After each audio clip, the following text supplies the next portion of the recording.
नाग पंचमी की व्रत कथा। सालों पहले किसी नगर में एक सेठ के साथ बेटे रहते थे।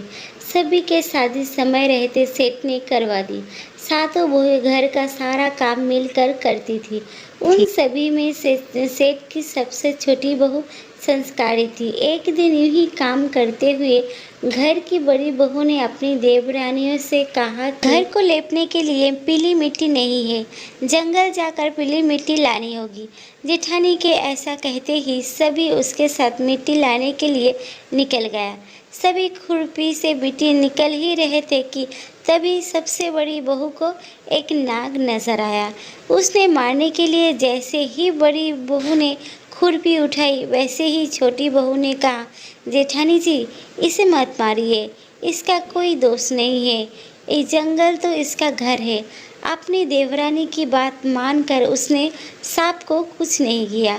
तभी उस छोटी बहू ने नाग से कहा, आप एक जगह पर अलग से बैठ जाइए, तब तक हम मिट्टी खोदते हैं, फिर आपके पास आएंगे। इतना कहकर सभी मिट्टी निकल कर घर चले गए। सभी के दिमाग से नाग वाली बात निकल गई। अगले दिन छोटे बहू को अचानक से याद आया कि उसने नाग को इंतज़ार करने को कहा था। वो तुरंत अपनी सभी जेठनियों को लेकर नाग वाली जगह चली गई। वहाँ देखा तो नाग उन सभी के इंतज़ार में वहीं पर बैठा था। नाग को देखते ही छोटी बहू ने कहा, भैया, कल हम लोग आपके पास आना भूल गए थे, उस बात के लिए हमें माफ़ कर दो। जवाब में नाग बोला, तुमने मुझे भैया कहा है, इसलिए तुम्हें दंड नहीं दे रहा हूँ, नहीं तो अब तक मैं तुम्हें डस चुका होता। आज के बाद तुम हमेशा के लिए मेरी बहन रहोगी। अब तुम अपने भाई से कोई वरदान मांग लो, मैं तुमसे बहुत खुश हूँ। इतना सब सुनने के बाद छोटी बहू ने नाग को बोला, मेरा कोई सगा भाई नहीं है, इसलिए मैंने आपको भाई कहा था। आपसे आप मेरी भाई हो, अब हर दम मेरी रक्षा करना आपकी फर्ज है, बस यही वरदान आपसे चाहिए। नाग ने हर कदम पर साथ देने का वादा किया और अपने रास्ते निकल गया। सेठ की सारी बहुएं भी अपने घर लौट आई। कुछ समय बाद नाग इंसान का रूप बनाकर अपनी बहन से मिलने सेठ के घर गया। उसने सेठ से कहा कि मेरी छोटी बहन को बुला दो, वो आपकी छोटी बहू है। पहले तो उसके मन में हुआ कि बहू का तो कोई भाई नहीं था, ये कहाँ से आ गया। फिर भी उन्होंने अपनी छोटी बहू को बाहर बुलाया। नाग ने फिर साथ में बहन को अपने घर ले जाने की बात कही। सेठ ने इसके भी आज्ञा दे दी। तभी नाग ने अपने बहन से पूछा, कहीं तुम मुझे भूल तो नहीं गई हो ना। जवाब में बहन बोली, नहीं भैया, मैं आपको बिल्कुल नहीं भूली हूँ। फिर नाग ने कहा, मैं तुम्हें अपने घर लेकर जा रहा हूँ, तुम मेरी पूंछ पकड़कर पीछे चलते रहना। उसकी बहन ने ऐसा ही किया। कुछ ही देर बाद वो एक बड़े से मकान में पहुंच गए। वहाँ हर तरफ सोना, चांदी और अन्य कीमती सामान था। वहाँ नाग के बहन कुछ दिन आराम से रहने लगी। नाग की माँ भी उसे खूब प्यार करती थी। एक दिन नाग की माँ ने छोटी बहू को अपने भाई के लिए दूध ले जाने के लिए कहा। छोटी बहू ने दूध की गर्म किया और भाई को पीने के लिए दे दिया। गर्म दूध पीते ही नाग का मुंह जलने लगा।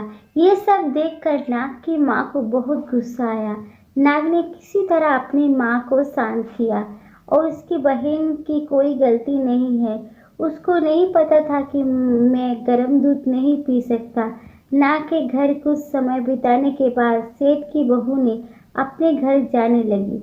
नाग ने अपनी बहन को बहुत सारी दौलत और आभूषण देकर विदा किया। बहू के साथ घर में इतना सारा धन आते देख सेठ और उसकी जेठानियाँ हैरान रह गई। एक दिन नाग की बहन को घर की बड़ी बहू ने कहा कि तुम अपने भाई से और सोना चांदी लेकर आओ, उसके पास तो खूब पैसा है, मना नहीं करेगी। छोटी बहू ने वो बात अपने भाई नाग को बताई। इसके बारे में पता चलते ही नाग ने अपनी बहन का घर तरह तरह के आभूषणों से भर दिया। सभी ज़ेवरातों में से एक हीरो का हार बेश कीमती था। उसे देखते ही हर किसी का मन उस पर आ जाता था। होते होते उस हीरो की खबर उस राज्य की रानी तक पहुंची। उसने छोटी बहू से हार लेकर खुद अपने पास रख लिया। दुखी होकर छोटी बहू ने बात अपने भाई को बताई। भाई नाग गुस्से में उसके नाग भाई ने रानी के गले में पड़े हीरो के हार को नाग बना दिया। इससे डरकर एकदम रानी ने उस हार को अपने गले से उतारा और सेठ की बहू को महल बुलवाया। तो महल पहुंचते ही रानी ने छोटी बहू को बताया कि कैसे हार उसके गले में नाग बन गया था और उससे इसकी वजह पूछने लगी। तब सेठ की बहू ने बताया कि नाग भाई ने ये हार सिर्फ मुझे पहनने के लिए दिया था। इसे कोई दूसरा इंसान गले में डालेगा तो ये तुरंत सांप बन जाएगा। इस बात को सही साबित करने के लिए रानी ने सेठ की बहू को हार खुद पहनाने के लिए कहा। जैसे ही बहू ने नाग वाले हार को गले में डाला, वो फिर से हीरो के हार में बदल गया। रानी ने ये सब खुद अपने आंखों से देखा और वो हैरान रह गई। उसने सेठ की बहू को वो हार अपने साथ लेकर जाने को कहा और कुछ स्वर्ण मुद्राएं साथ में दी। अब सेठ की बहू घर में सोने के सिक्के लेकर पहुंची। यह सब देखकर बड़ी बहू को जलन होने लगी। उसने सोचा कि क्यों ना कुछ ऐसा किया जाए जिससे देवरानी परेशान हो जाए। उसने अपने देवर से पूछा, आखिर तुम्हारी पत्नी को इतना सारा आभूषण, धन, ये सब कुछ कैसे मिल रहा है? तुम्हें इस पर ध्यान देना चाहिए।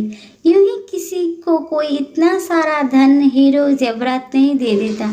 पता करो कि आखिर मामला क्या है।